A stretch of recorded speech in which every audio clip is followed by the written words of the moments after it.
You will always be not enough for the wrong people or person. We build relationships these days, I feel like, off of the weakest things. And no wonder when we go through trials and tribulations, things crumble. If you don't demand your worth, the world will tell you what your worth is. The last time I checked, that's not a good price tag. They usually put you on wholesale. You say to have peace, you have got to stop letting the things you can't control you. Yeah. Trent Shelton, how do we do that? Trent Shelton, we're gonna get it. We're gonna get it. There's this constant battle, I believe, every single day for our worth, for our peace, for our sanity, for our happiness, for our joy. Ready to learn about protecting my peace. Ready to learn.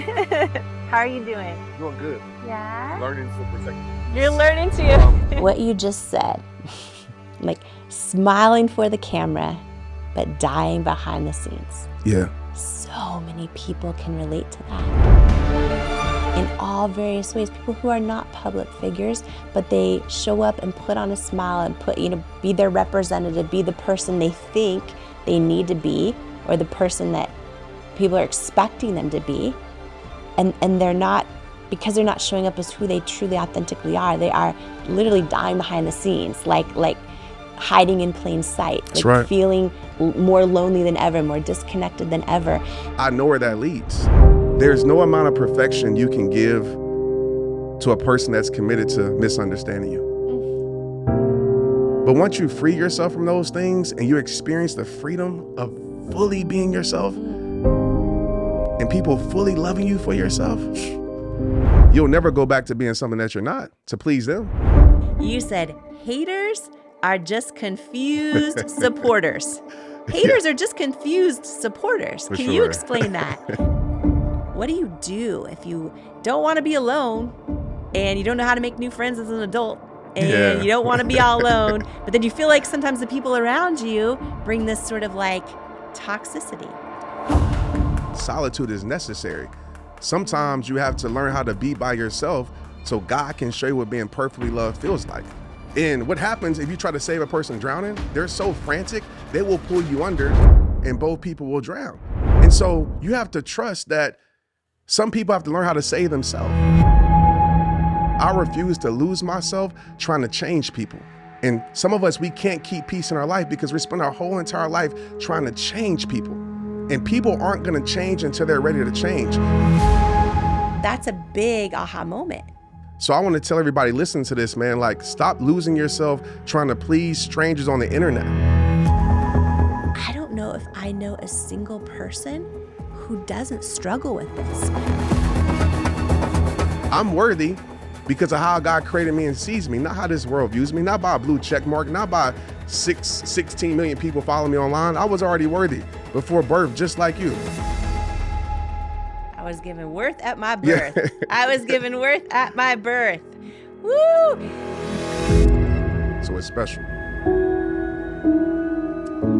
And when I talk about being guided, that's what I mean.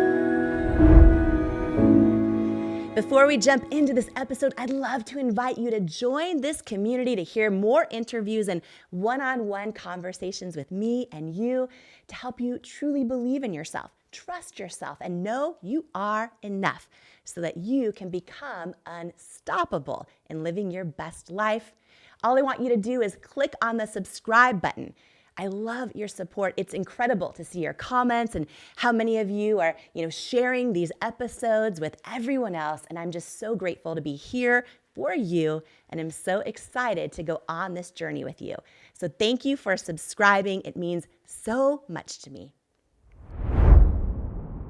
Who you spend time around is so important, as energy is contagious, and so is self-belief. And I'd love to hang out with you even more, especially if you could use an extra dose of inspiration, which is exactly why I've created my free weekly newsletter that's also a love letter to you, delivered straight to your inbox each and every Tuesday morning from me.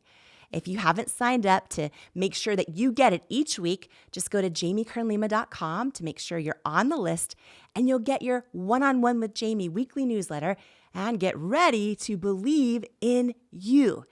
If you're tired of hearing the bad news every single day and need some inspiration, some tips, tools, joy, and love hitting your inbox, I'm your girl. Subscribe at jamiekernlima.com or in the link in the show notes.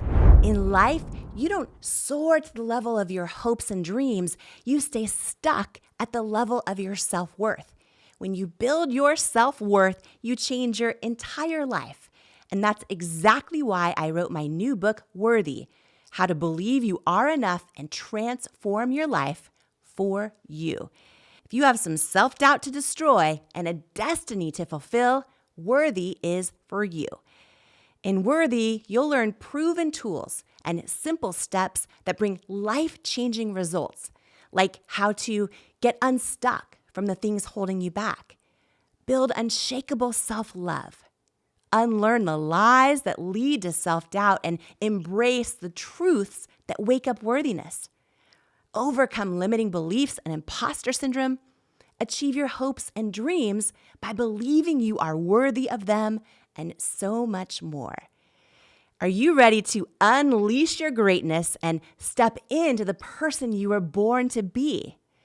Imagine a life with zero self-doubt and unshakable self-worth. Get your copy of Worthy, plus some amazing thank you bonus gifts for you at worthybook.com or the link in the show notes below. Imagine what you'd do if you fully believed in you. It's time to find out with Worthy. Jamie Kern Lima is her name. Everybody needs Jamie Kern Lima in their life. Jamie Kern Lima. Jamie, you're so inspiring. Jamie Kern Lima. I am so excited to welcome a man to the show who's going to speak to your soul. He reaches over 60 million people weekly through his hard-hitting videos and soul-filling words. He's a renowned mindset specialist and self-worth mentor. You know that's my language. He's a former NFL player, host of the podcast Straight Up with Trent Shelton. He's a New York Times bestselling author of multiple books, and he has a brand new book, Protect Your Peace: 9 Unapologetic Principles for Thriving in a Chaotic World. If right now in your life you are letting things you can't control you, if right now in your life you're dealing with anxiety or fear or grief or loss, and you're looking for hope and peace and tools that you can implement into your life right now to get them, then I am so glad you are here, because you are in the right place, and I believe there are no coincidences. My dear friend, Trent Shelton, he travels the world speaking to packed arenas and inspiring audiences with his powerful messages full of wisdom and courage. And I feel so beyond blessed and grateful that he is here today with you and me. Trent Shelton, welcome to the Jamie Kern Lima Show. Jamie, thank you so much. That was like the best self-esteem booster ever. I appreciate you. And all true. Thank you. And all true. What a gift you are here. I am just so great. I am excited for that person listening right now and watching us on this episode. I'm just excited. So thank you for being here. And right off the top, I just want to ask you, you say to have peace, you have got to stop letting the things you can't control you. Yeah. Trent Shelton, how do we do that? It's tough. First, you have to have a reality check with yourself and understand that, because what I've noticed in my own life, doing this 15 years, that most people, when it comes to their worth or how they feel, it's connected to something outside of them, whether it's people's opinions, whether it's the job, whether it's whatever it may be. And there's this constant battle, I believe, every single day for our worth, for our peace, for our sanity, for our happiness, for our joy. And that constant battle is between the external and the internal. So I always tell people, ask yourself a simple question. Can I control this? If you can't control it, you have to let it go. And I love to say, I will control what I can and pray about what I can't. And I have to leave it in God's hands. And to be real, Jamie, that's hard sometimes. Because as human beings, we want to have so much control over things. And if we feel like we don't have control, there's stress and anxiety. But I've learned to let it go. I've learned to trust, even when I don't understand. And that's been the driving force in my life in keeping my peace. So I would just simply tell that person, ask yourself, can I control this? And if you can't, let it go and trust that everything's going to work out. Whew, what are your tips for doing that? Because I'll tell you, sometimes I'm like, okay, I know I can't control this, but I really want to figure out how to control this. Yeah. And I think it's funny. There's one of my favorite quotes is actually by 50 Cent. That's, I think, by his grandma, that says either pray or worry, but don't do both. For sure. And most of my life, I'm like, oh, but I do both, right? I'm like praying about it, and then I still worry as if I can somehow do anything about it, or as if I'm not trusting God, right? For sure. And so in your journey, like, how have you learned to do that? And are you at a place now where you can go, can I control this? I can't. And then you just let it go. And how do you do that? Do you just decide, or how do you do that? Yeah, I just realized in my life through experience, like the things that I've tried to control that I can't control. And a lot of that has been people. And I don't always want to talk about that, but a lot of that has been people, how people feel about me, what people say, the internet, all the algorithm, Lord, all these things outside of me. And what I realized is that I'm just driving myself crazy. And for a lot of people, just what I believe in my faith is that a lot of us, we want to be behind the steering wheel of our life. We want to be able to control everything. The truth is, in life, you can't. You can't control the experiences. You can't control your tomorrows. You can influence it. You can do your best to put yourself in the best position to have the greatest things happen for your life. But the truth is, and I know you know this, I've done everything right and things have still went wrong. And I say wrong, but really it's just not the right for my life at that time. And so I've learned to say, you know what, Trent, get out the driver's seat of your life and put God there. And where God takes you, sometimes it don't make sense. You question it. But I always say this quote, God will allow you to go through places you don't understand just to bring you to the place where he needs you to be. So when I look over my life, that's where the trust comes from. That's where my faith comes from. It doesn't come from knowing what tomorrow brings. It comes from knowing that God has had my back time after time again.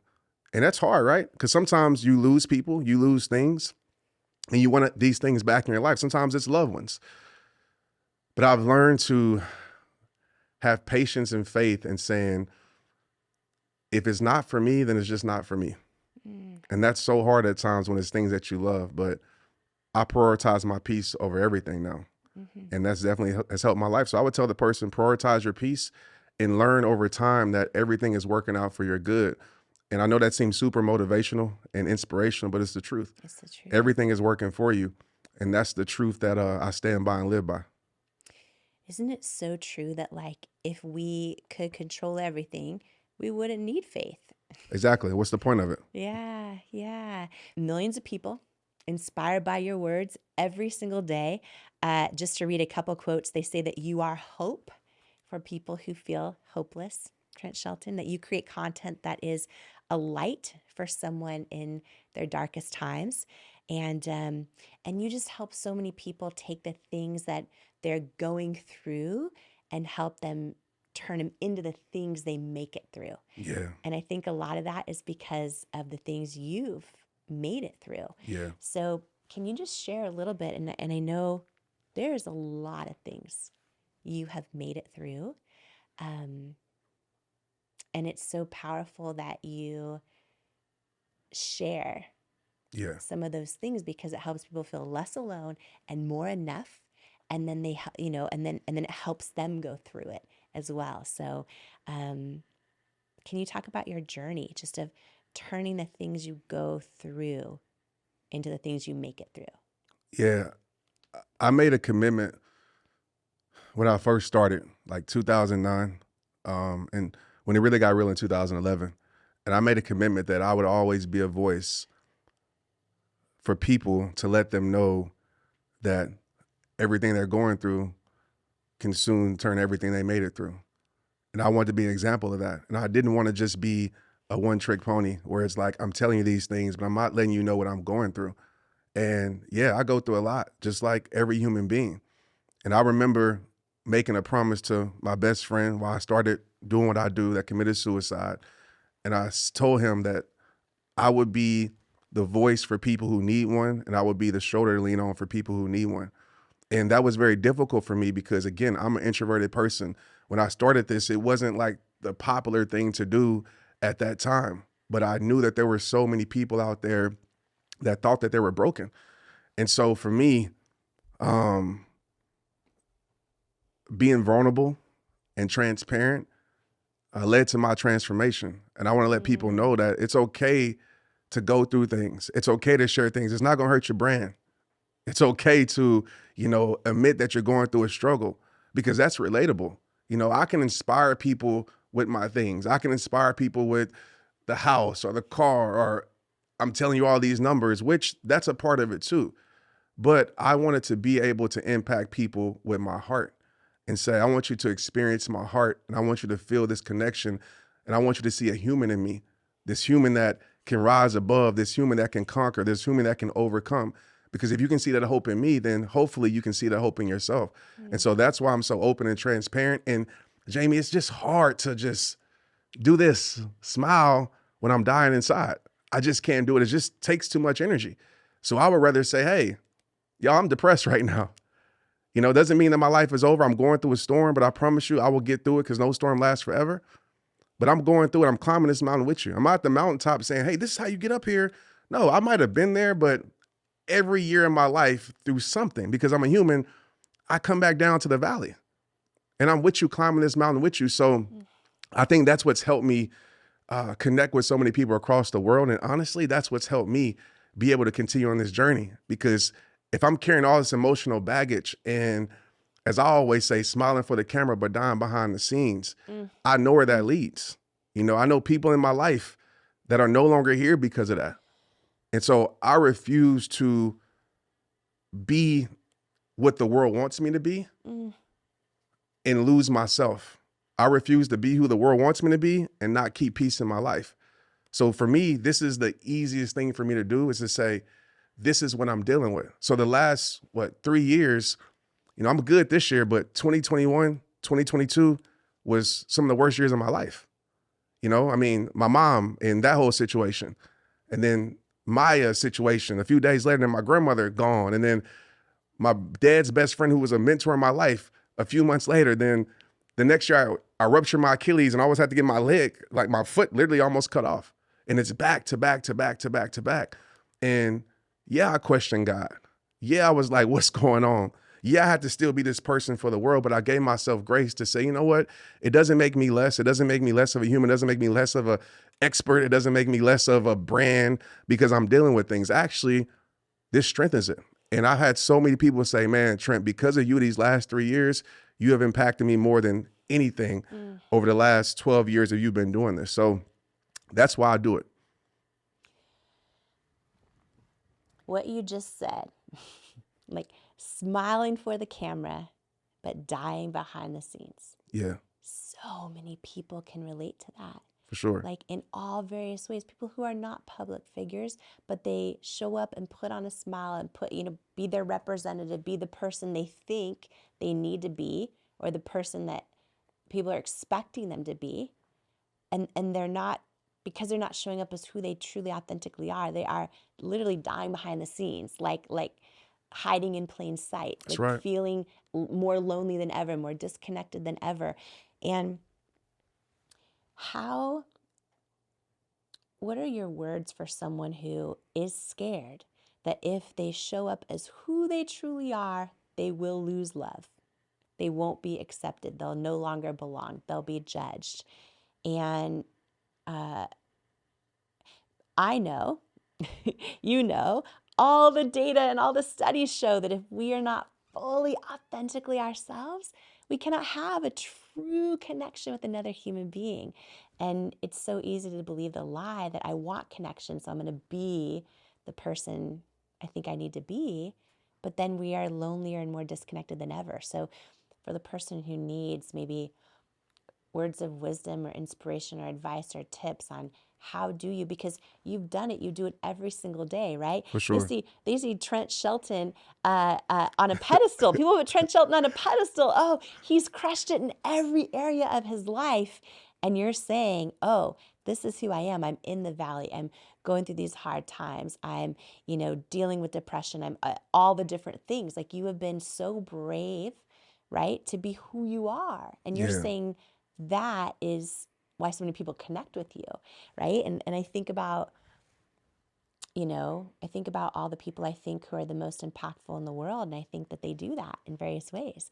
But how do you get the courage to do that? For the person listening right now who's saying, Trent, if they really knew who I was, if they really knew all the things I'm going through, maybe they wouldn't hold me in such esteem anymore. Maybe I wouldn't be invited anymore. Maybe I wouldn't be included anymore.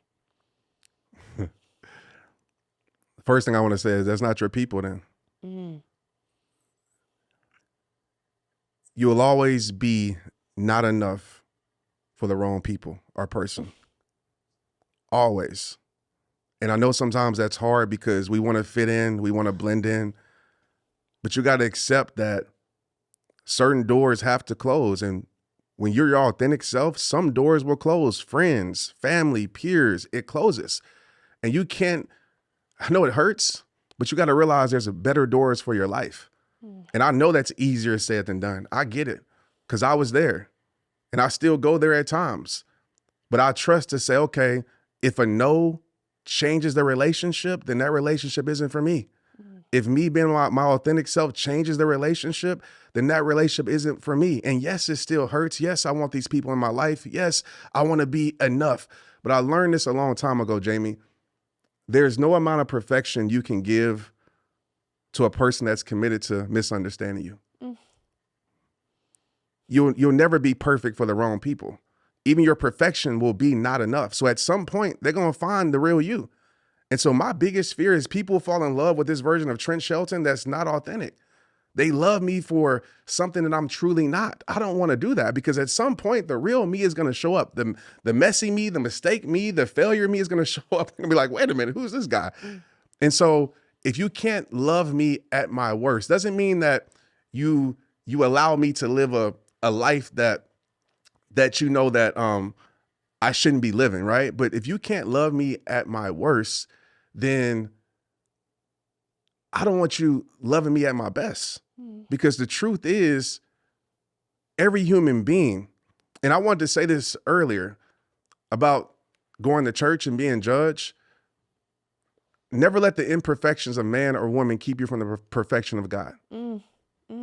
Never let the imperfections of man or woman, this world, etc., keep you from the perfection of God. And that has helped me so much in my life because when I'm getting judged, I'm like, oh, that's an imperfect person judging me. I feel sorry for them that they're projecting their flaws and insecurities on me. And so again, if I'm not enough for you, great. Thank you. Release me. Let me go on to something else. And when we're tethered and connected to something, I talk about this in the book, you got to disconnect often. The things that you're connected to are powering you.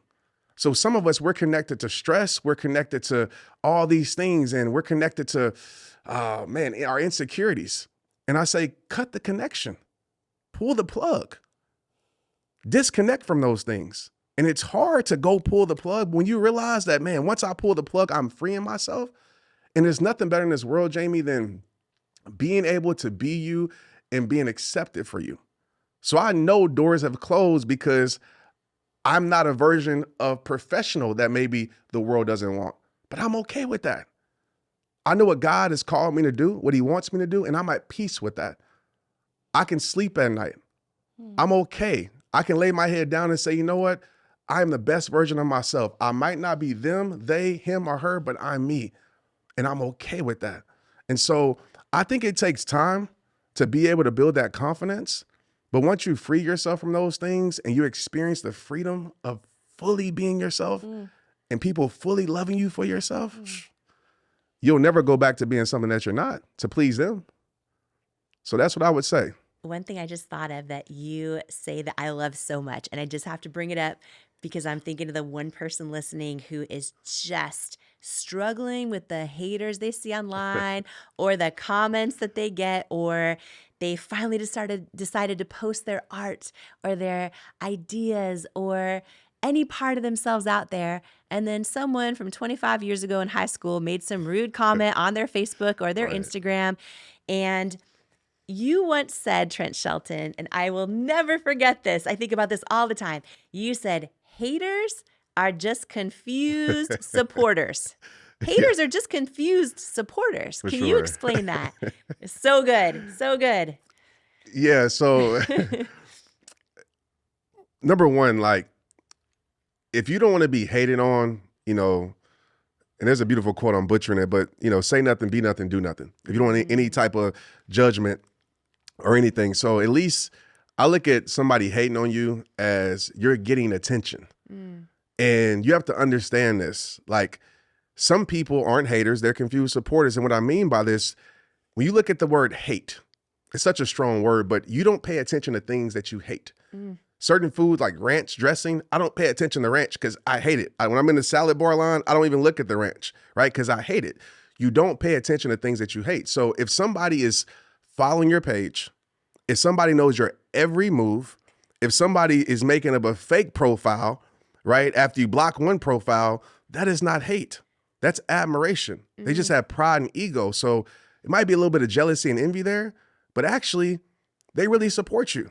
And in these days, I would just tell you this. If somebody's hating on you, let it be. Maybe you restrict them on Instagram, but they're adding to your engagement. They're actually helping you. So the more you get out of, oh, this is about me, and stop taking it personal, it's a them thing. I've never met a happy hater. Have you?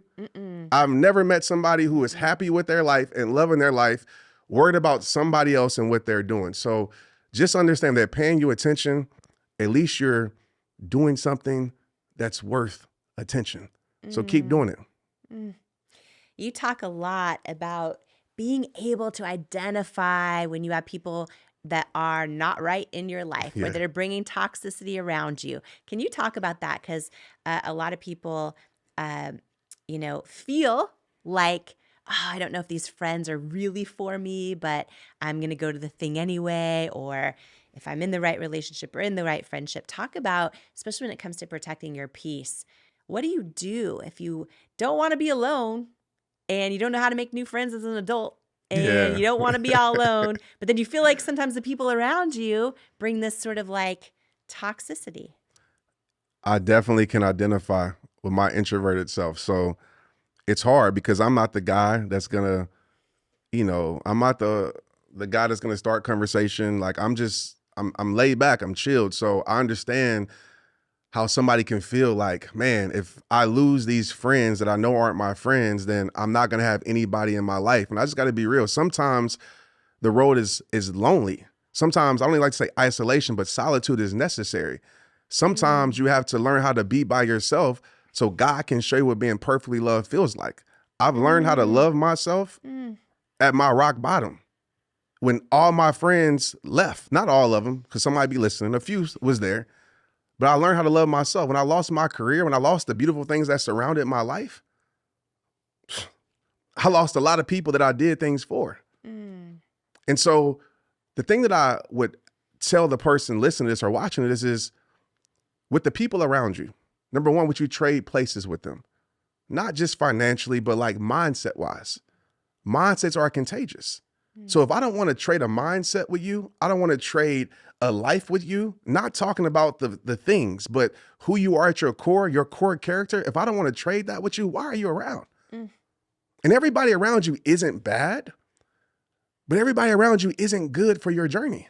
And so you have to be able to, I'm going to say, cut people off when they handed you the scissors.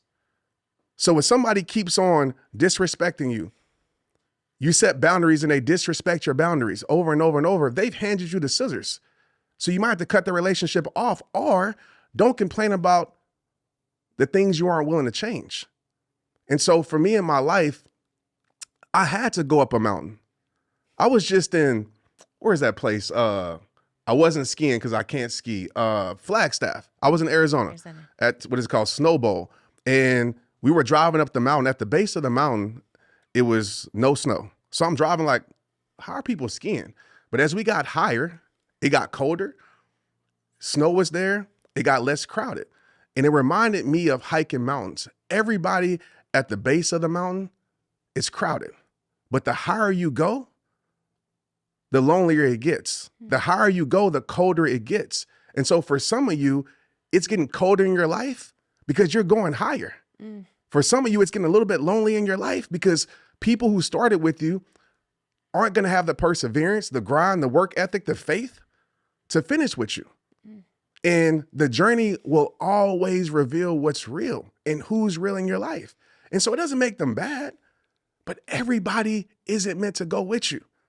And that breaks my heart because it's people I cared about. It's people I've tried to help. You have to learn how to let people go because I've tried to help people so much. And my dad told me this. He said, Trent, people will bring you down faster than you can bring them up. I know you want to, I know you want to save people, but that's not your job, bro. Stop playing God. You're not there to save people. Because I don't know if you ever, I've almost drowned before in real life. And what happens if you try to save a person drowning, they're so frantic, they will pull you under and both people will drown.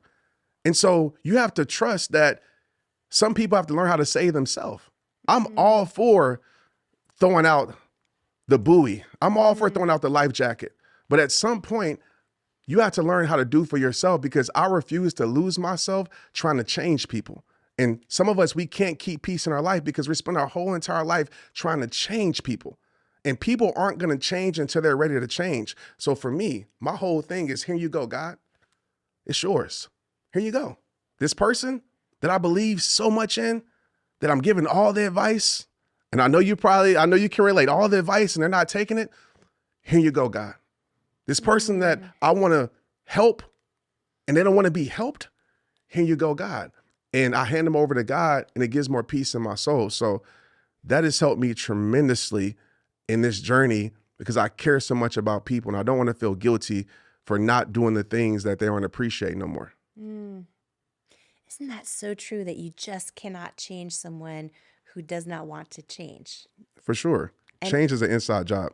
Right. And on our growth journey, we're all on different journeys in our life, but I just see this over and over and over again. I have a little sister who is a half-step sister. And then we found out I'm adopted. Long story. Gotcha. But she is my sister. For sure. She is my sister. And she's on this whole new journey in her life. And you know, it can be hard when she's like, why don't, you know, she wants everyone else to hop on this journey with her and understand or go to therapy too, or, you know, all of these things. And it's like, it's so hard when we want people to come along that ride with us and to think that somehow they should, and to learn that lesson that you can't change anyone. They have to want to change. And that's a beautiful, that is a beautiful perspective. Like, you do what you can and then you say, here, God. Absolutely. So that you're free. And on that journey, just to add this, as you're climbing that mountain or going on that journey, you will meet like mindsets. They might not look like how you think them. Look, I have friends in my life that some are our friends and peers. I'm like, hey, how did this connection even happen? Like, we're totally different lifestyles, but you realize like mindsets will always find. So as you go on your journey, it might be a little bit lonely at first, but I promise you, as you keep moving forward, you'll find your people. But you just got to stay true to the path. I love what you said. They will hand you the scissors. Yeah. They will hand you their scissors. And a lot of times, I have to tell you, I've had people hand me the scissors many times, and I'm still like, oh, no, I don't want to abandon you, and I don't cut. That's right. I don't cut. And it has been a journey of learning, like, oh, no, I'm actually worthy of you know, people who love me how I love them, or show up for me the way I show up for them, or, you know what I mean? Just, yeah. Do you feel that started a war within yourself? I think it affected every part of my life. I mean, when I was, you know, running at cosmetics with over 1,000 employees, while I have a million weaknesses, one of them, and some strengths, for sure, one of those weaknesses was I would not fire people soon enough, even when I knew, like, even when they deserved it. And I would meet other CEOs who would say to me, like, the second you know someone is like bringing the toxic energy to the environment, or of course doing something really, really wrong, But the second you know they're even bringing that bad energy, like it's contagious. It will take a culture down. It will infect everyone else.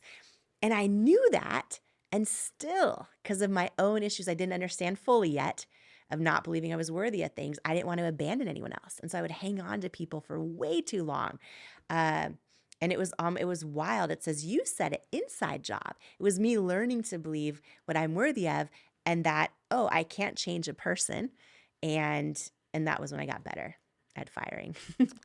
I'm 100% with you with that. Yeah? Yeah, it starts, there's a beautiful quote, and it's a rapper named Nipsey Hussle, rest in peace. Yes. And I don't know if it's his quote, but he said, I talk about this in the book. He said, would you rather be at peace with yourself and at war with the world?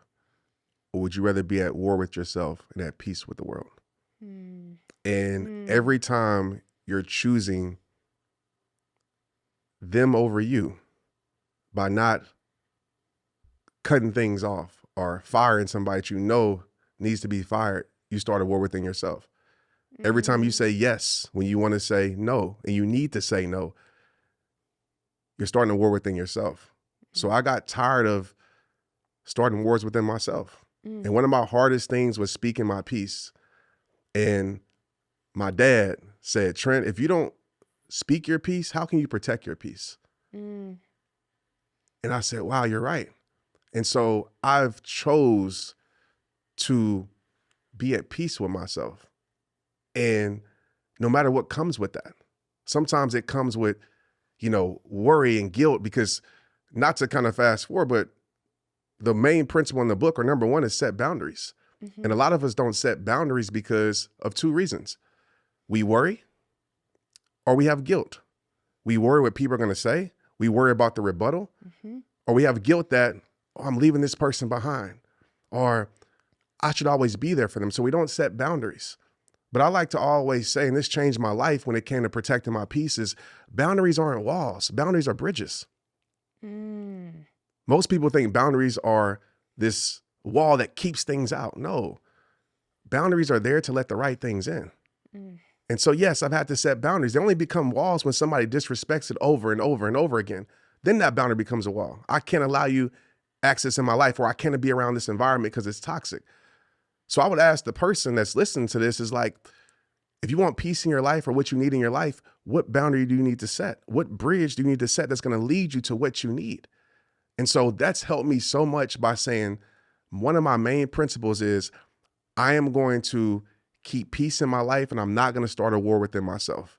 And I'm not going to worry about who feels a certain way. I'm not going to worry about the private conversation and now become public information, and the talks behind the backs, and, oh, Trent's like this. And I'm not worried about that no more, because I'm choosing to keep my peace, because a life without peace is nothing. And so, yeah, I wanted to share that because I know a lot of people are starting wars within themselves. They're carrying these internal battles and wars, and they're driving themselves crazy, stressed out, burnt out, depression, because they won't say their piece, or they won't set that boundary. This is a huge, huge, huge thing right here. So many of us are raised to be people pleasers. We are raised to be people pleasers. We also just want love and belonging. So we are afraid, like what you said, to set a boundary, right? Because exactly what you said. I'm going to talk about this a lot, but the book, Protect Your Peace, 9 Unapologetic Principles for Thriving in a Chaotic World.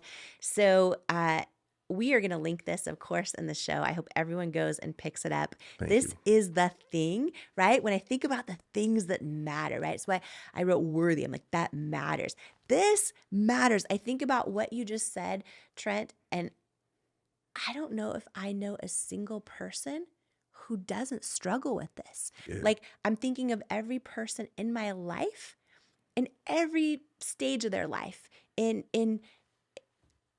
every type of what the world would describe as success or not success. Everybody struggles with this, and I've never heard it said this way, the way you just described it, that, when we choose someone else to make them happy, it's almost like betraying ourselves, like creating a war within ourselves. Sure. And there's going to be so many people that are listening right now, but for the person hearing you saying this, who's realizing, okay, well, I thought I was just making everyone else happy by being a people pleaser, or I thought I was just, trying to keep the peace around me, not realizing that that actually comes at the price of the peace within me.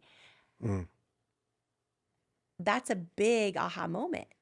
Like, you're kind of making the decision at every moment. Am I going to make the outside happy? And as you said, start a war within myself. That's right. There's so much more coming up in this episode. You are not going to want to miss it. But first, I wanted to share this with you. In life, you don't soar to the level of your hopes and dreams. You stay stuck at the level of your self-worth. When you build your self-worth, you change your entire life. And that's exactly why I wrote my new book, Worthy: How to Believe You Are Enough and Transform Your Life for You. If you have some self-doubt to destroy and a destiny to fulfill, Worthy is for you. In Worthy, you'll learn proven tools and simple steps that bring life-changing results, like how to get unstuck from the things holding you back, build unshakable self-love, unlearn the lies that lead to self-doubt, and embrace the truths that wake up worthiness, overcome limiting beliefs and imposter syndrome, achieve your hopes and dreams by believing you are worthy of them, and so much more.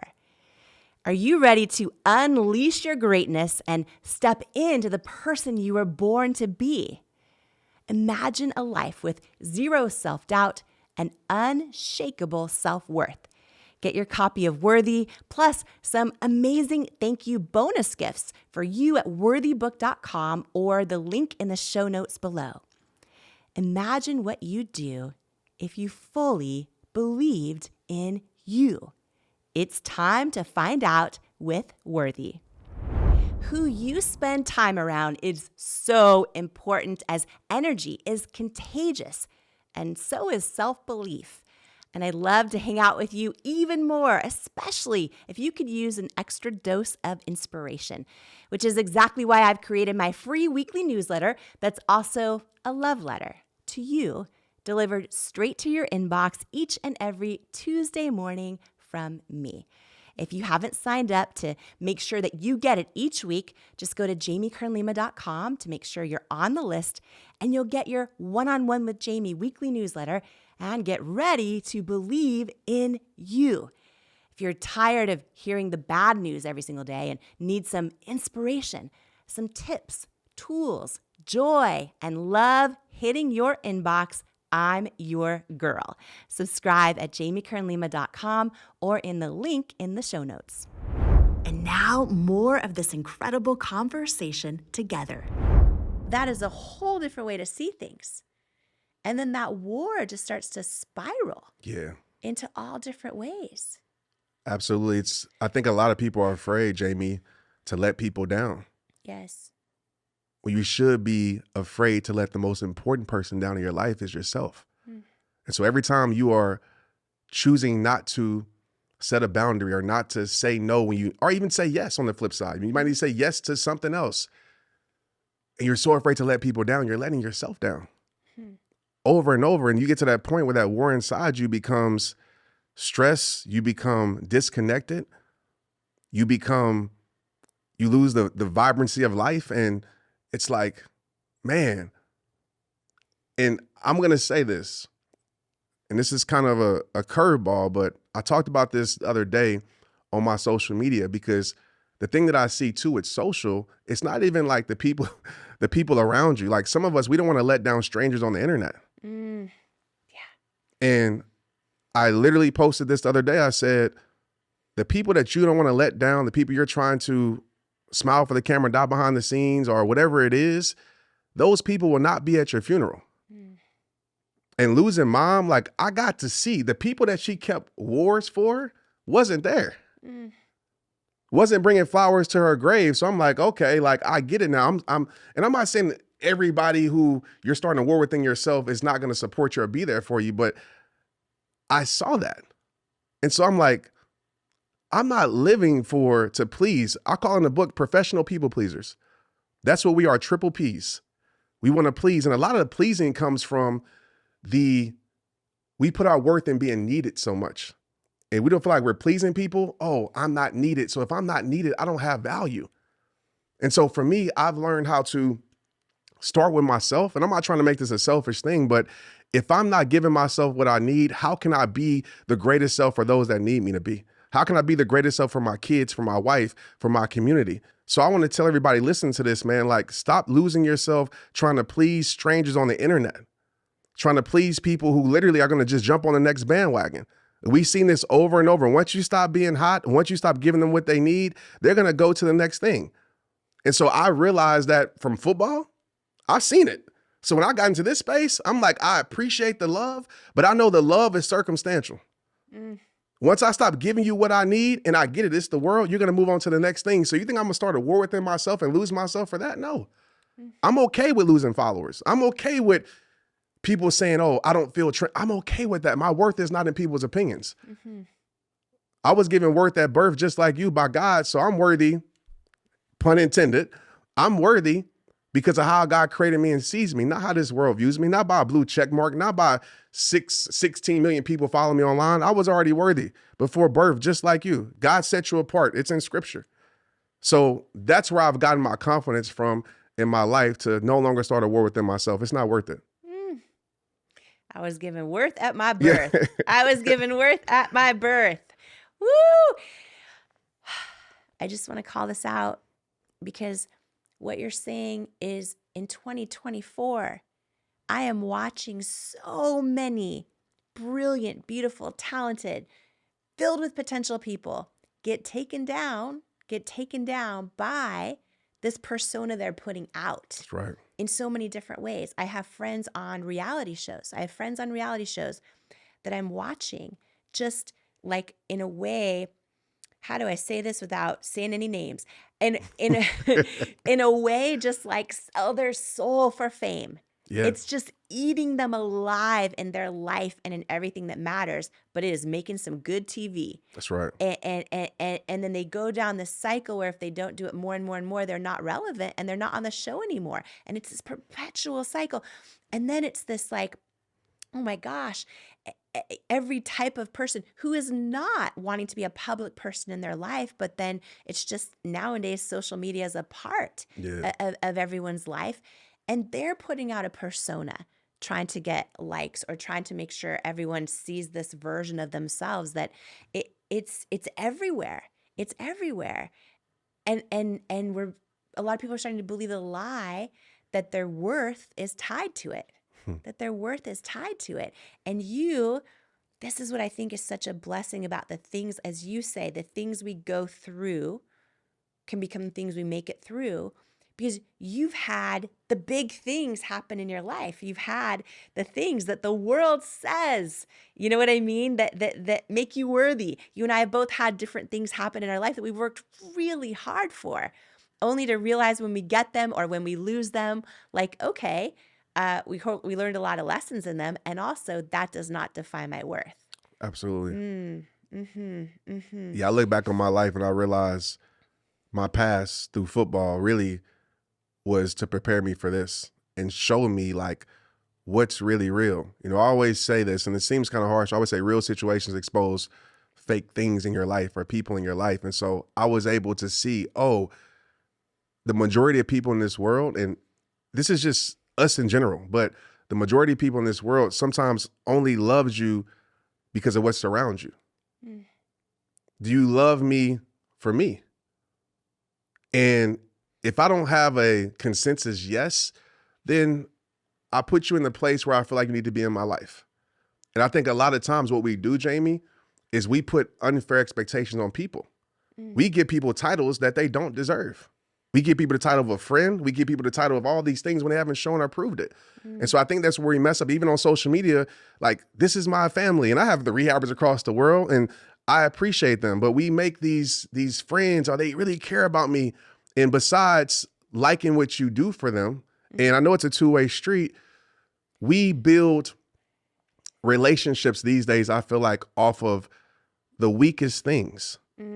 And no wonder when we go through trials and tribulations, things crumble. So I want to build something off that's solid. And so if it's only what surrounds my life that's attractive, that's one of the things that we talked about earlier, where I'm always going to be my authentic self. Because if my heart is not enough for you, if this is not enough for you, then my success and the things that look sexy around my life aren't going to be enough for you. Because I know once that ends. Yeah. And you saw it through football. Absolutely. 100%. And you saw the people around you change when all of a sudden you're not. When we can't get in the NFL player, clubs no Trent more, when we Shelton. can't get around certain people, when I'm not paying for stuff no more, yes, 100%. And for every person listening, like for some of us, we're in a job and we think these are our friends, and then it shifts when we're no longer their boss or in a job with them or in a circumstance with them. And I think what you offered that's just so powerful that I'm going to think about now every single day, all the time, is just living your truth, knowing that if you're not, you're starting a war within you. Right. Yeah. So I think for the person listening right now who's like, well, how do I tell if the people around me now are really my true friends? I think it's just you live your authentic you and don't start wars in yourself. And if they love you for you doing that, that's probably a pretty good sign. Absolutely. Yeah. People who are your people, and there's exceptions, but they will never put more questions in your life than answers. So if you have to question if it's real, you probably got your answer. Woo! That's what I would say. Just this morning, I was questioning if a friendship was real. Just this morning. And that is, if you got to question if it's real. Consistently, for sure. If you got to question it, yeah. I want to ask you, Trent, you have said that protecting your peace and protecting your mind is more important than any relationship in your life. And you are an amazing husband, an amazing daddy, an amazing all of it. Thank you. All the things. For the person listening who's like, oh, I'm just so good at giving all my love to my kids, or all my love to my partner, all my love to everyone else, which is can be another version of smiling for the camera while dying inside. Obviously, it's not performative. It comes from a beautiful place of great intention. But a lot of people wonder, why I'm so good at being a mom or a dad or a friend or a partner, and yet they're not good at taking care of themselves and loving themselves. And we're almost taught to think it can be selfish. And everything you teach flips that on its head. So can you explain to the person listening right now who's like, oh, but Trent, it's okay that I don't love myself or protect my own peace or start wars inside. I'm really good at showing up for my kids or my partner or in my job or whatever else, but that is not a recipe for a good life. To the person listening, watching this, I'm going to just say this. Do you think your kids don't know that you're not living your best life and giving everything to yourself? And is that the example you want to set for them? Because they know. No matter how much you tell them yes, how much you give to them, they know. My kids in my journey, when they know daddy isn't the best and daddy's stressed out and daddy is not protecting his peace, they know they can feel it. And so what I decided and committed to, doesn't mean that you're not there for your kids, but I decided to, see if I can illustrate this. So often we're told to pour into people's cups. And as givers, as people who help people, we're always pouring into cups. And they always say, you should have somebody in your life that can always refill your cup. For me, though, that's always still dependent on somebody else to refill your cup.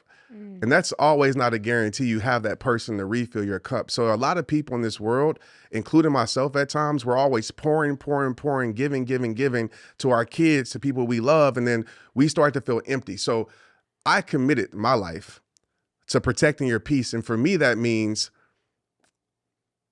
having an abundance of what I need. So me out in nature, me working out, me doing the things, that's how I fill up my cup. Me meditating, me talking to God. And what happens, I tell the people around me, just stay around me. Don't worry about me pouring into your cup because I'm going to protect my peace so hard. There will be an overflow of peace, joy that you will receive just by being around me. I don't have to worry about pouring because you're going to get the overflow. And so my kids, they realize that when I'm taking care of myself, they're getting the overflow. Wifey, she's getting the overflow. My team, they're getting the overflow because I'm taking care of me. So it's not selfish. It's actually, to me, more courageous to say, you know what? I'm going to stop trying to put out all these fires. And I'm just going to focus on giving myself what I need. And when I give myself what I need, I am better for everything around me. And they receive the overflow. Cup runneth over, and they're receiving the overflow of me protecting my peace. And so that strategy, that mindset has helped me not burn out and helped me not feel empty anymore. And also to your point about your kids know, Yeah. right? And it's almost like watching their parent overflow also gives them an example That's right. of how to do that in their own life one day That's right. versus to grow up and do for everyone else and sacrifice yourself. That's right. My daughter, Maya, I'll never forget this. I went into her room and I was like, hey, what are you doing? She said, Dad, I'm protecting my peace. And she hit me with that. She's like, I need some me time. And I was like, all right. And even though I wanted to see her, I was like, okay, so you're right. And so those moments of my little girls, and obviously Tristan, he's older, but my little girls knowing what protecting their peace is like the greatest accomplishment ever because they understand at a young age how important that is. That is so beautiful. Yeah. We'll see if she uses it when she's like... For sure, yeah. When she needs to use it, for when sure. When she needs to. So funny. Okay, I'm so excited for everyone to get this in their hands, in Protect Your Peace, right, there's 9 unapologetic principles for thriving in a chaotic world, which is what we are in. I want to talk about a few of the principles because you say demand your worth. Yeah. Demand your worth. Absolutely. How do we do that, Trent Shelton? You know, I was going to go with know your worth, but I want to be more unapologetic in the book. And I'm in a season where, you know, I'm demanding my worth. And demand seems so like harsh. But the truth is, if you don't demand your worth, you're never going to get your worth. And so that looks different from business. That looks different from personal life. What I know is true is most people in this world, and I've been here so many times in my life, their worth is connected to something outside of them. And I'm sure in Worthy, like, you know this, like their worth is connected to how a person feels about them, right? We can say social media, how I'm doing in my business, like these things are controlling how they feel about themselves. And that is mission impossible. If you're trying to feel worthy, if you're trying to feel lovable, likable in yourself, it's always a roller coaster because you're dependent on the algorithm to make you feel worthy. You're dependent on how somebody sees you to make you feel worthy. And so what I've learned, and I talk about in demanding your worth, is first determining what are the puppet masters in your life that's controlling your worth. A puppet master, obviously, is somebody who controls how you feel. So you have to cut the strings and say, as we said earlier, I'm worthy because of something that's foundational that doesn't change. I'm worthy because of this is how I was created to be. I'm worthy because whatever you want to put in the blank. And so that's the first step, because when you understand your worth, then you feel unapologetic for asking for it. And so when people try to put a price tag on my life, whatever that is, as a speaker, as this or that, and they try to make me feel wrong for saying, oh, well, you don't deserve this. No, I know what I deserve. I know what I've been through. I know what I've gotten through, and I know my talent. I know my gift. So I'm going to demand my worth. And if my worth is not seeable in your eyes, then go find another person. And so that's in business. That's in relationships. I see so many people in this world, they shrink. They shrink instead of expand. They shrink to fit in. They shrink to find a relationship. They shrink to, not offend. And it's like, why? Because if you don't demand your worth, the world will tell you what your worth is. And the last time I checked, that's not a good price tag. And they usually put you on wholesale. Okay, for the person though saying like, Trent, how do I do it? How do I demand my worth? Yeah. How do I do it? How do I know my worth? How do I demand my worth? How all of that is so good. Yes. And when the world tells you the price and when they put you on wholesale, sometimes we believe the lie that we are wholesale. Absolutely. We Absolutely. believe it. Then we think, well, maybe that is what I'm worth. And maybe I am wholesaled because that's what that someone told me. Yep. How have you gotten to this place? Or you've always been there? No, I Because haven't. of your faith. I haven't always been there. Yeah. I've gotten used and abused a lot. I haven't always been there. And I've realized that in lowering my worth, and I believe this, I believe settling leads to suffering. And every time I've settled in my life for something,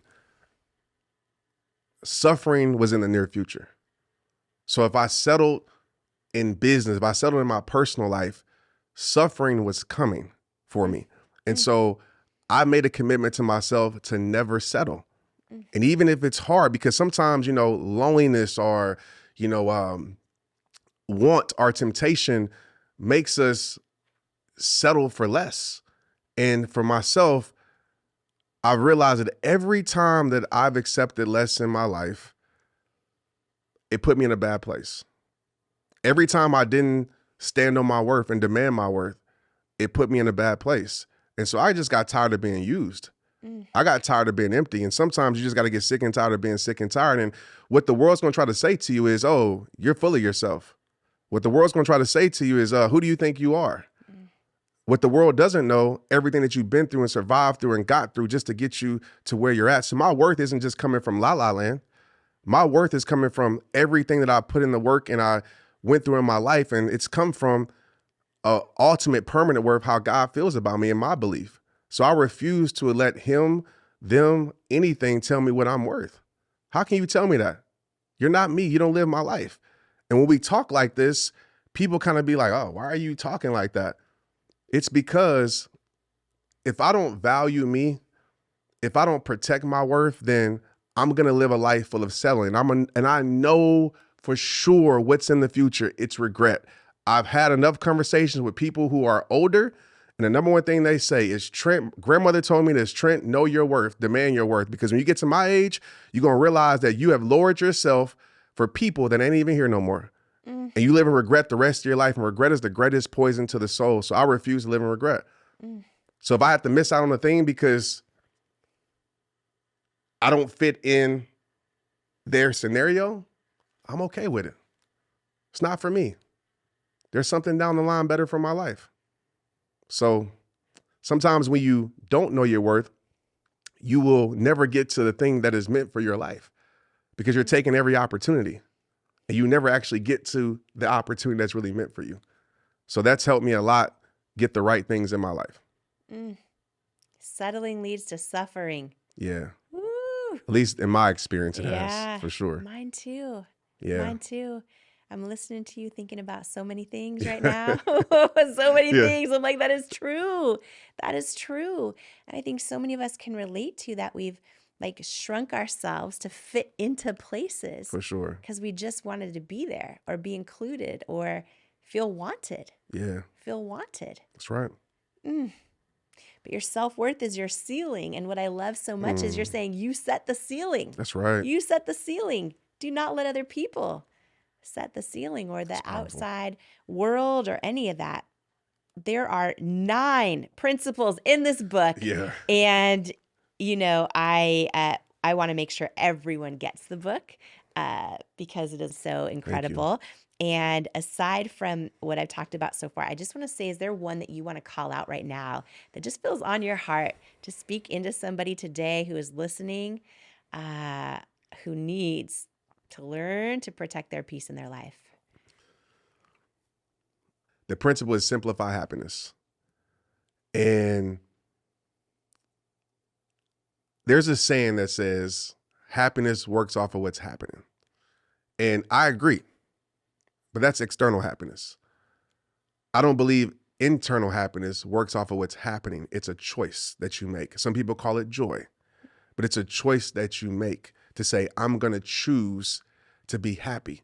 But a lot of us, our happiness is in the hands of all those things we just talked about. I'm going to be happy when they love me. I'm going to be happy when they accept me. I'm going to be happy when everything goes right. And that is a disaster for your worth. And so what I've learned is to simplify it. If you look at most people's happiness checklists on what it takes to be happy every day, Lord, it's like a million things, right? I gotta wake up on time. The Starbucks line gotta be short, right? It's this and this and this. And like, you have to check off all these boxes to be happy. And a lot of people in this world, we complicate happiness.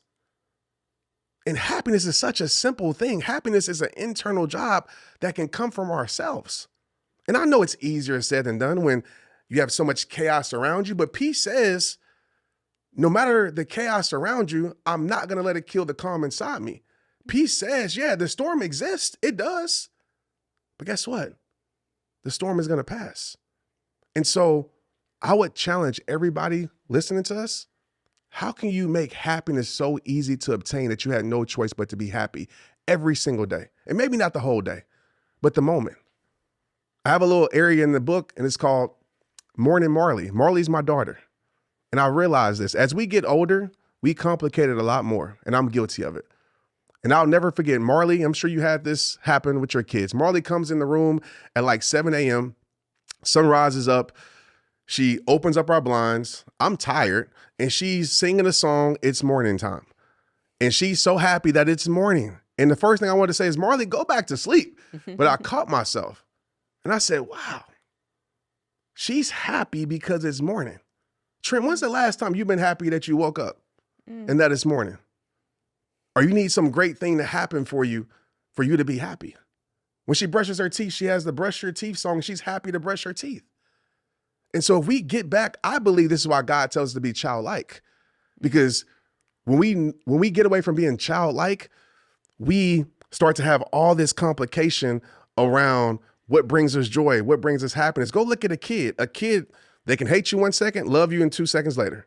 They're quick to forgive. They find happiness in simplicity. Playing outside, playing in the bathtub. Like, at what point in our life as grownups that we start becoming so cold and so boring and so, just so tight with life? And so I love that principle because I really feel like it can open up your life to more simplicity and experience more peace in your life if you just learn how to say, what do I need today just to be happy? And that question has literally changed my life. How does Marley's song go in the morning? It's morning, it's morning, it's morning, something like that, right? And then her brush your teeth, it's time to brush your teeth. Like, yeah, that whole song. And I love it, right? Now I love it because I said, wow, when did I get away from being appreciative? And a lot of us aren't happy because we spend our whole life chasing the next thing, more. And trust me, it's hard when you're in a position you have people to take care of. But it's more. And the world programs us for that. And so this book and the mess of protecting your peace is like slowing down and being loyal to your pace. Right? What's the pace setter in your life? You know what a pace setter is? Right? When you run a race, there's a guy or a girl who sets the pace to keep you in pace in your race. Like, I would ask, like, who are the pace setters or what's the pace setter in your life? And for me, it was the wrong things at times. It was scarcity that was setting the pace. It was pleasing people that was setting the pace. It was comparison that was setting the pace. And all that did was burn me the heck out. And so now my pace setter is peace. Now my pace setter is confidence, knowing that I'm running the race that is meant for me to run. And to some people, I might look like a turtle. To some people, I might look like a rabbit. But I'm okay at this pace because I understand the lifestyle and the life that I want to live. So, yeah. Do you feel like if peace is your pace setter, you can still arrive through your life and at the end of your life in alignment with your assignment and reaching your full potential of who God created you to be? 1,000%. Because I think we believe the lie, if I have peace and that's my pace setter, I'm going to lose my ambition. I won't do, you're saying, No. Right? Because so many of us are driven by the things we're told will make us feel enough, which is achievement. And so we are burnt out. We are stressed out. We are arriving at one achievement after another, empty, still feeling like something's missing because we thought that would bring our worth and it did not. And most of my life, Trent, I just thought, oh, if I'm chill, I'm not living up to my potential. And that's actually a lie. It's actually a lie. If you protect your peace, if peace is your pace setter, you can still, and probably, maybe perhaps the only way to live in alignment with your assignment and become the person you're meant to be, like all of who you're meant to be. Because you're not starting wars within yourself. You're not getting distracted. You're not getting taken out. And you're not running on a treadmill so hard you get burnt out. See, peace is not just an earthy, I'm disconnected from everything. Right. Like peace is flow. Yeah. Peace is in the zone. Peace is taking care of your business. I'm at peace in my business because I take care of my business. Yeah. It's the basketball player that's shooting the free throw with 2 seconds left and they're at peace at the free throw line. Why? Because of all the preparation. So that I can be at peace in this moment. So there's a whole approach holistically to experiencing peace. I can't be in peace if I'm not taking care of my business. I can't be at peace if I'm not doing the things that I know I need to do.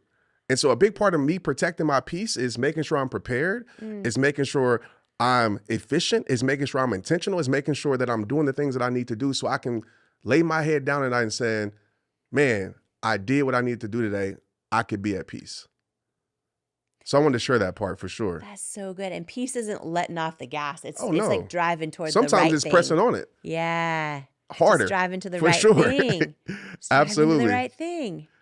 Absolutely. And some people will think like, there's two experiences of me. I always say there's the protect your peace trend where people are like, man, Trent's in his own zone. And they see like the athlete side where I'm pressing the gas, but it's all of those things. But it's also knowing, like in a race, you know your pace. Sometimes you got to run faster. Sometimes you got to slow down.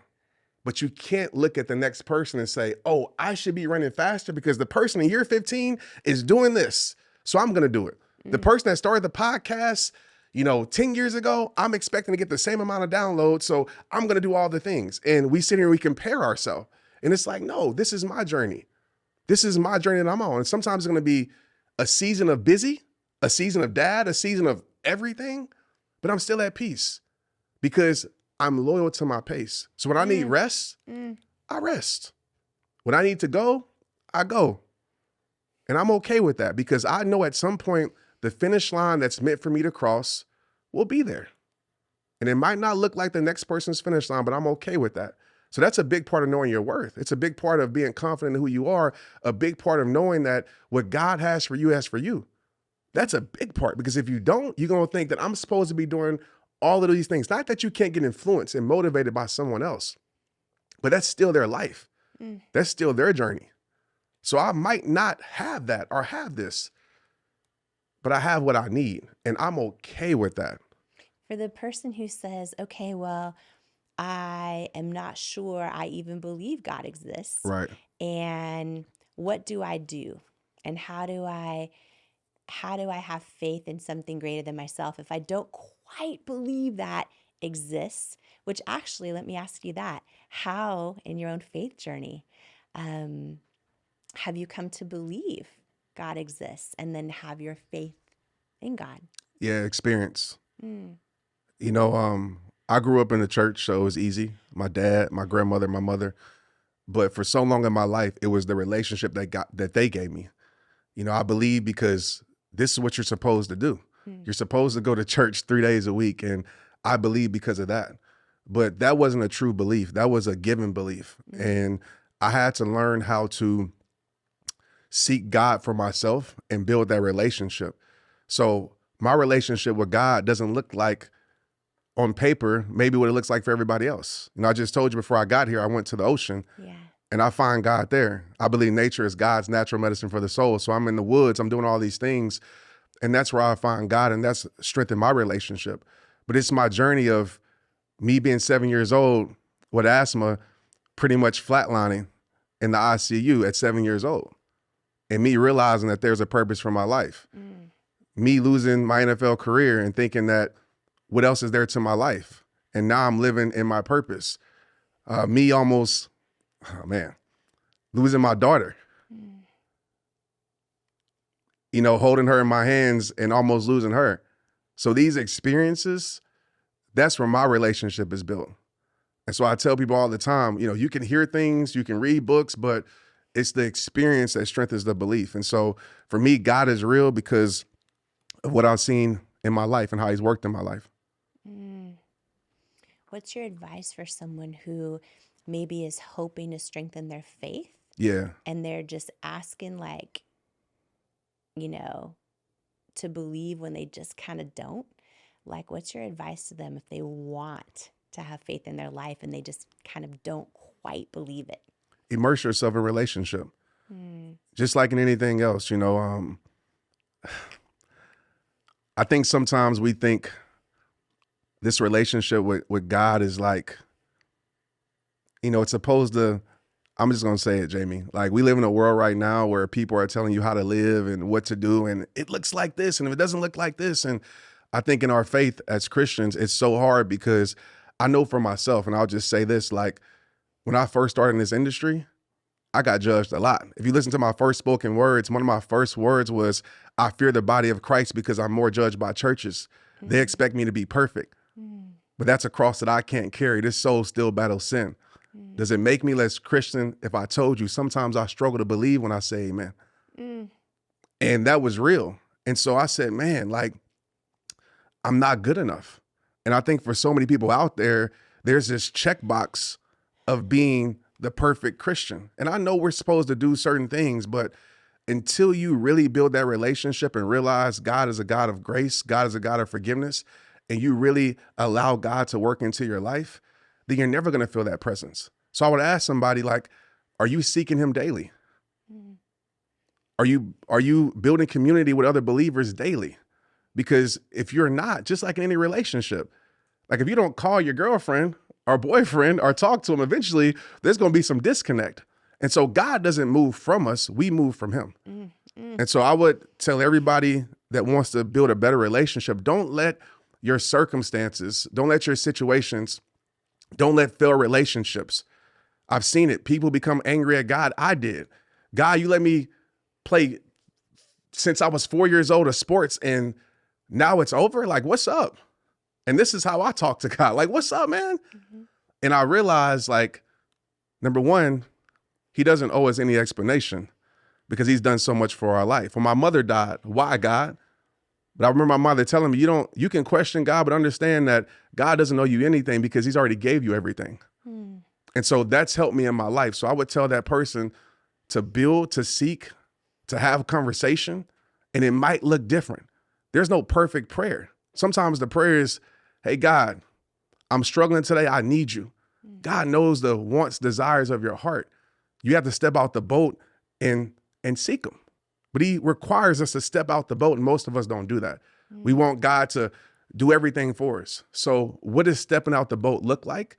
Because that shows God that we trust him, and that shows faith. And once you do that, he will literally pave the road that you're going on. And that's how I got to this place. Because people always ask me, Jamie, like, how did you get here? What are the steps? And I can give you a cool 5-step process of like, stay committed, stay this, stay that. But the truth is, I got here because I trusted a plan that wasn't mine. I got here because I was able to go down this journey, even though I didn't know where I was going, I still trusted. That's how I got here. God had something bigger for me than I had for myself. So, and I know I'm kind of going on a tangent here, but we have, and I love vision boards and I love the visions. And I always tell people, have the vision, but understand God holds a bigger vision than any vision board can hold for you. And I've realized that with my life. So I couldn't have planned to be sitting across from you here. I couldn't have.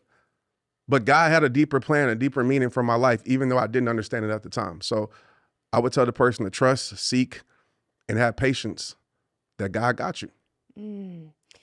I love what you said so much. Oh my gosh. And there are so many things you just said that are so powerful that, I think there's a lot of people out there that maybe feel like they're not good enough to walk into a church, or that they might be judged or things like that. And I I'll never forget, because I went through, gosh, almost 2 decades. I was also raised going to church. I went through almost 2 decades of starting to question if God existed. And I was around a lot of people that did not have faith and all that.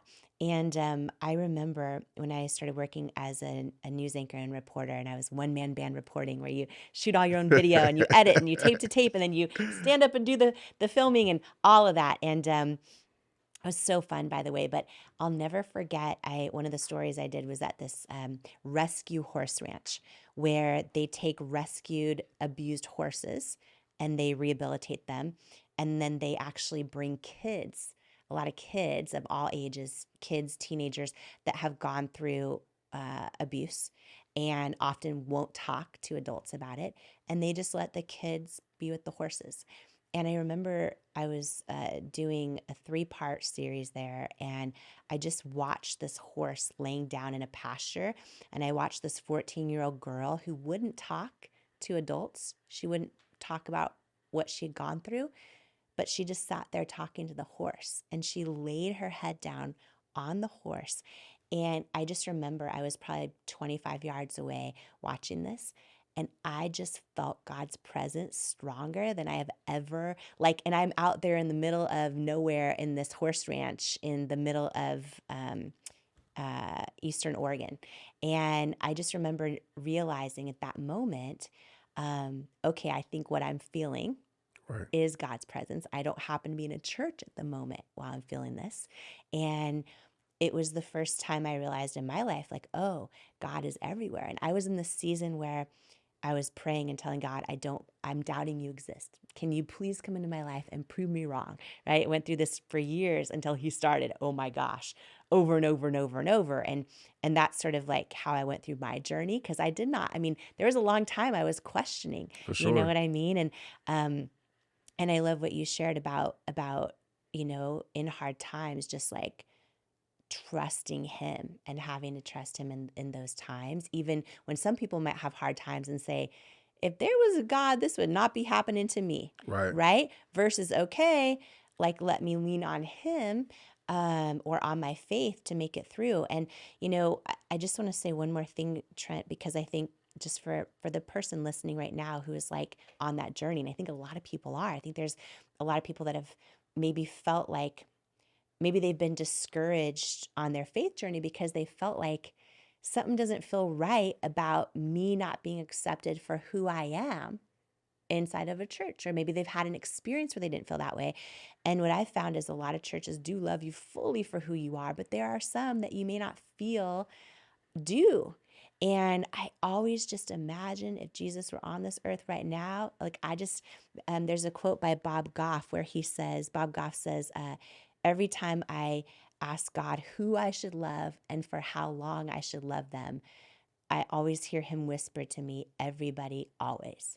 And that's how I feel Jesus would be. So for me, when I'm in a space, whether it's a church or anywhere else, if you, this is just me talking to the one person listening right now, but if you feel, our bodies feel tense when something's not right for us, and we relax when something's the truth. And for me, that's how I always kind of know, is this the right place to be praying? Is this the right church for me? Is this the right, you know what I'm saying? Yeah. And it could be a journey. And I've just found that the more open I am to God in my life, I know when it's true, because my whole body feels, you feel it you feel an alignment when you know that it's real. But it's a journey for everybody of kind of evolving their faith, if that's something that they want to do in their life. So thank you for sharing that. Do you believe what is for you will find you? For sure. You do believe you can't miss it? I believe you are a magnet. And I believe the more you work on yourself, you strengthen your magnet. I don't believe in chasing. Chasing dreams, I say that too, but I don't believe in chasing. I believe in attracting, not necessarily the law of attraction, but I believe that the more you work on yourself, the more you believe, right? Believe it. The more you believe in yourself, the more you feel like you're worthy, you strengthen this magnet. Where the right things are magnetized to you, they find you. The right friends, the right connections. I mean, if you look on your life, Jamie, I can look at mine and be like, again, how did this relate? It's because you strengthen your magnet. And so I work on that. And that's allowed me to protect my peace, because I'm not going to seek. It doesn't mean I don't go, try to build relationships and things like that, but I'm not in desperation. I'm okay. That when it comes, but I'm going to make sure when it comes, I'm prepared and I'm ready. And I strengthen that magnet every single day. And I can tell you that has opened up more doors in my life because there's things that I cannot explain how it happened. I can't. It's just that the magnet, I believe God has given me, it's allowed the right things to come to me. Because when you're chasing and seeking and you're going to find, a lot of times you're going to find what your loneliness wants. You're going to find what your scarcity wants. You're going to find what your comparison wants. That's what you're going to find. And so I'm not trying to go find nothing. I'm trying to have these things find me. Trent Shelton. That is a word. That is a word. I want to say I am so excited to just hear the impact of some of the things you've shared today on people, because I'm sitting here and I'm knowing how it's impacting me right now.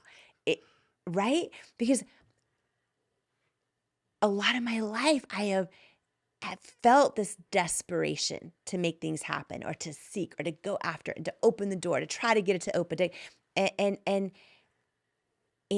you're so right. It's when we strengthen our magnet, when we strengthen our worth, that things happen. It's not that we're not just sitting back doing nothing, waiting.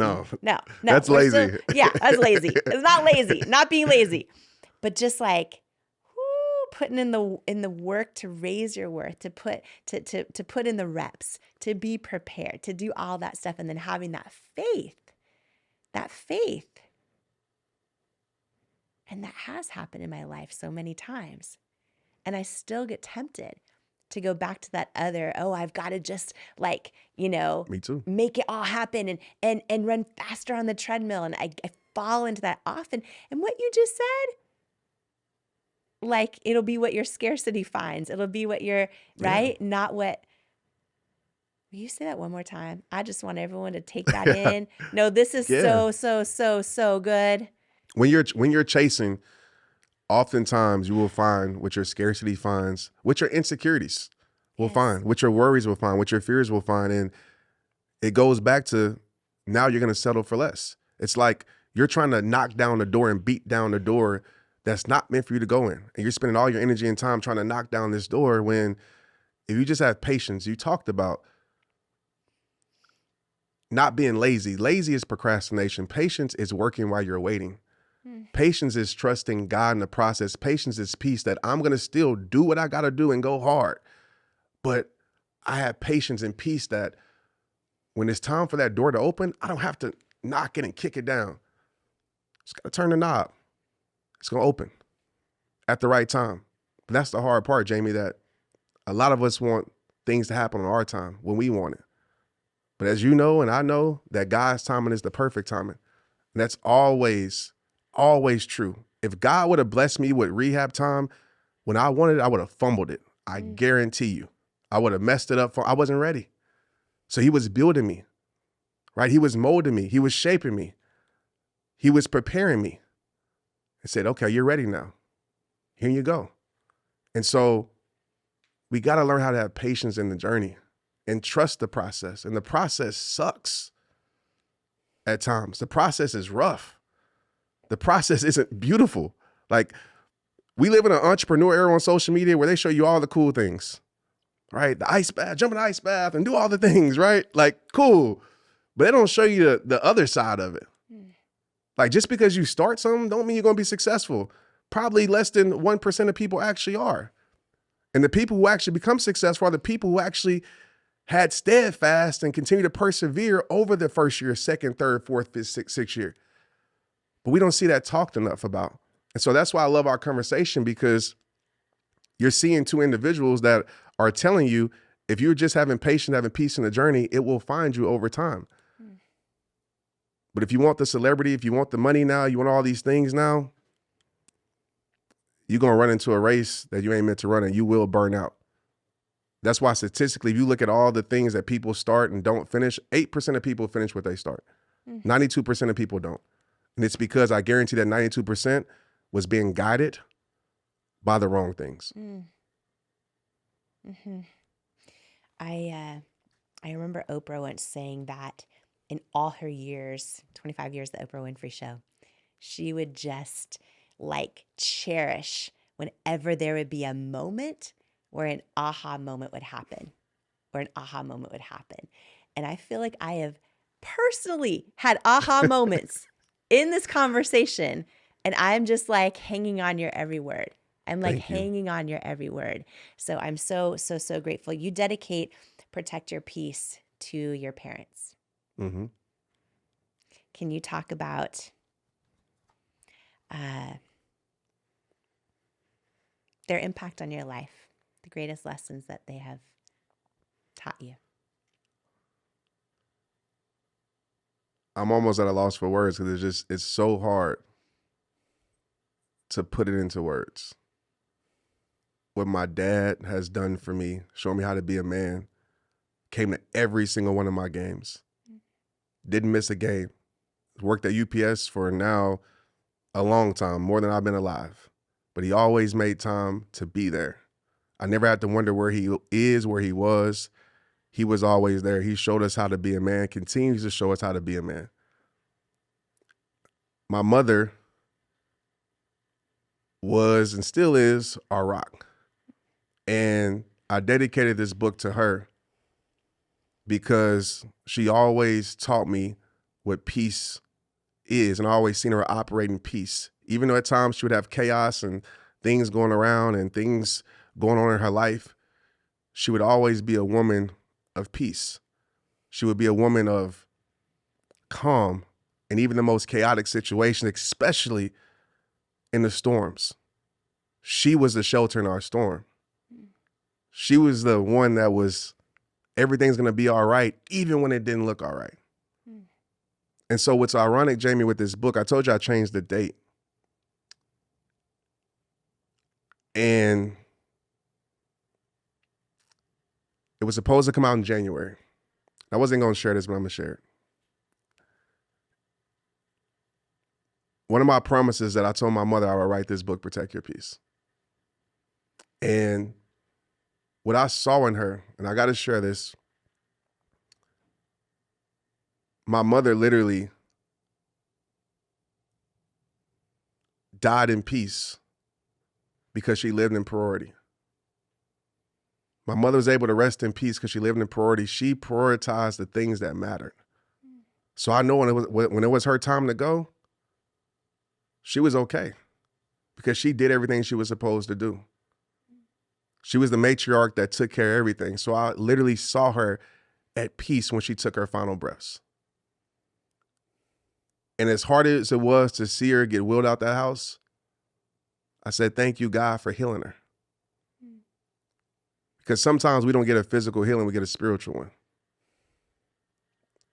The book was supposed to come out January 16th. Something in my heart didn't feel right about that date. So I reached out to the publisher and I said, hey, just give me another date. I didn't pick this date. They said March 5th.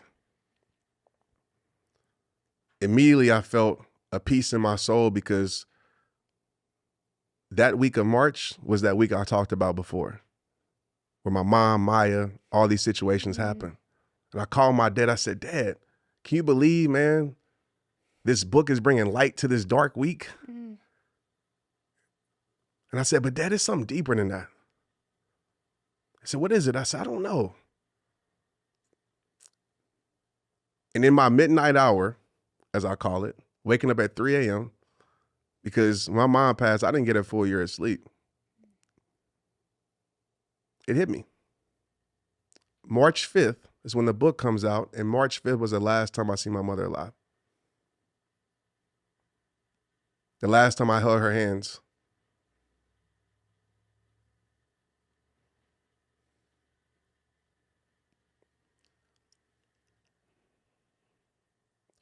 So it's special. And when I talk about being guided, that's what I mean. And so for the world to get this book, it's more than just a book for me.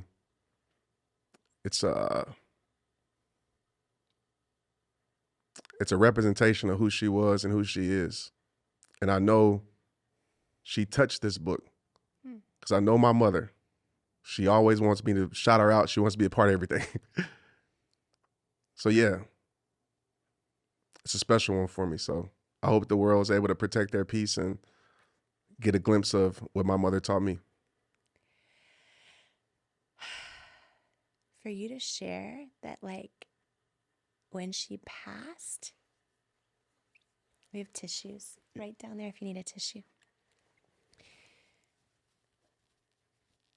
That you know she passed in peace.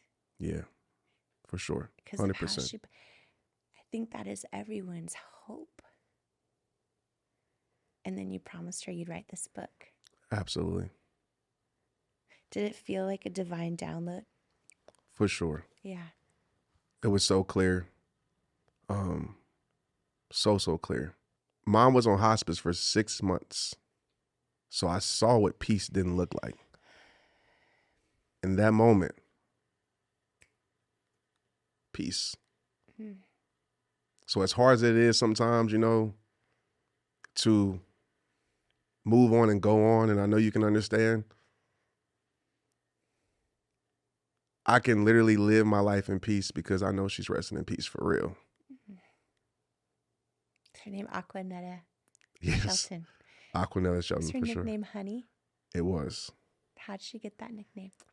She always wanted I'm gonna say weird, but a weird nickname as a grandmother. So she always she said she's sweet. And that's what my kids and my nephews and nieces, they called her that. So Honey.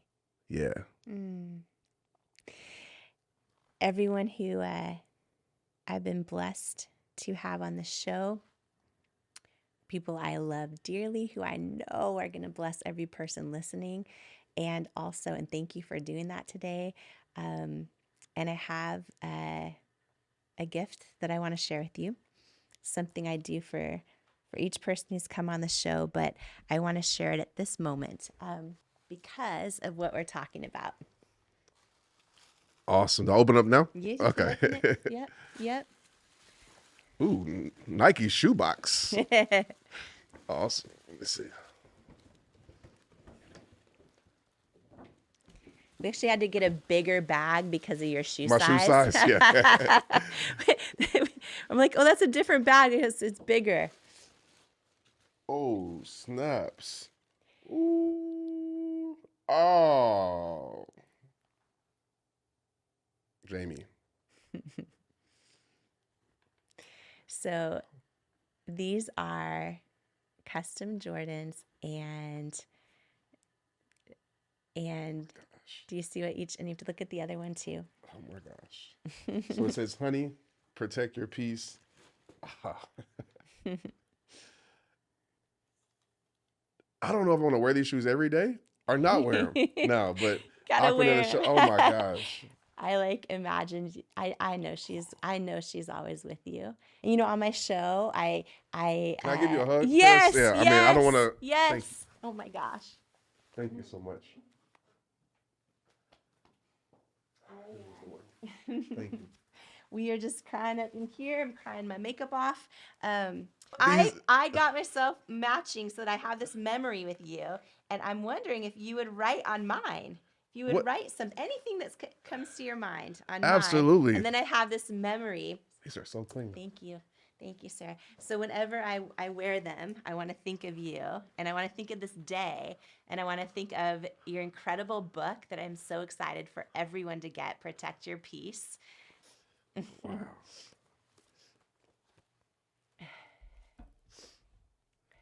I got to write protect your peace on one side. I love it.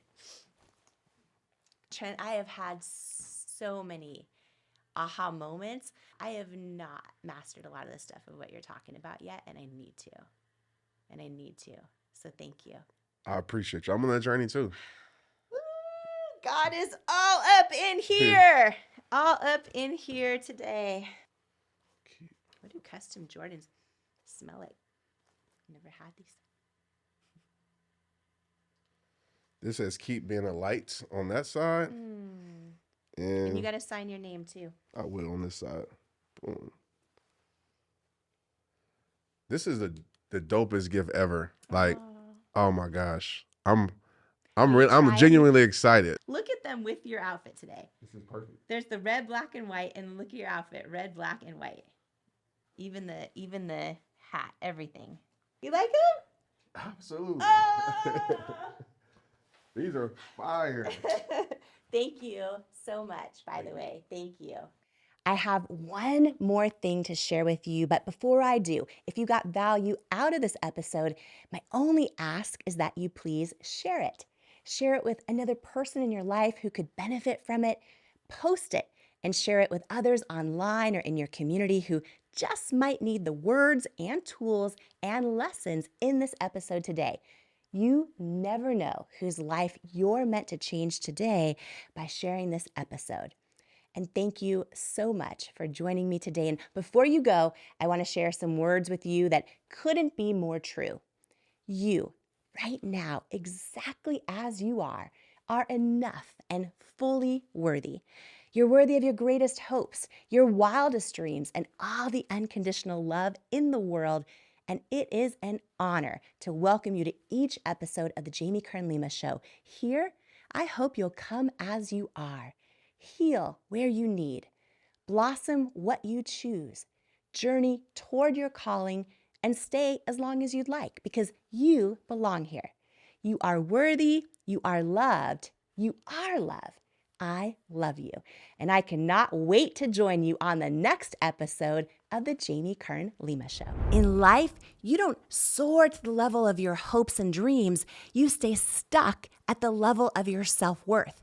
When you build your self-worth, you change your entire life. And that's exactly why I wrote my new book, Worthy: How to Believe You Are Enough and Transform Your Life for You. If you have some self-doubt to destroy and a destiny to fulfill, Worthy is for you. In Worthy, you'll learn proven tools and simple steps that bring life-changing results, like how to get unstuck from the things holding you back, build unshakable self-love, unlearn the lies that lead to self-doubt, and embrace the truths that wake up worthiness, overcome limiting beliefs and imposter syndrome, achieve your hopes and dreams by believing you are worthy of them, and so much more. Are you ready to unleash your greatness and step into the person you were born to be? Imagine a life with zero self-doubt and unshakable self-worth. Get your copy of Worthy, plus some amazing thank you bonus gifts for you at worthybook.com or the link in the show notes below. Imagine what you'd do if you fully believed in you. It's time to find out with Worthy. Do you struggle with negative self-talk? Living with a constant mental narrative that you're not good enough is exhausting. I know because I spent most of my life in that habit. The words you say to yourself about yourself are so powerful. And when you learn to take control over your self-talk, it's life-changing. And I wanted to give you a free resource that I created for you if this is something that could benefit your life. It's called 5 Ways to Overcome Negative Self-Talk and Build Self-Love. And it's a free how-to guide to overcome that negative self-talk, to build confidence and develop unshakable self-love so that you can dream big and keep going in the pursuit of your goals. Don't let self-sabotaging thoughts hinder your progress any longer. It's time to rewrite the script of your life, one filled with self-love, resilience, and unwavering belief. If you're ready to take charge of your narrative, build unwavering confidence, and empower yourself to persevere on the path to your dreams, you can grab your free guide to stop overthinking and learn to trust yourself at jamiekernlima.com/resources or click the link in the show notes below.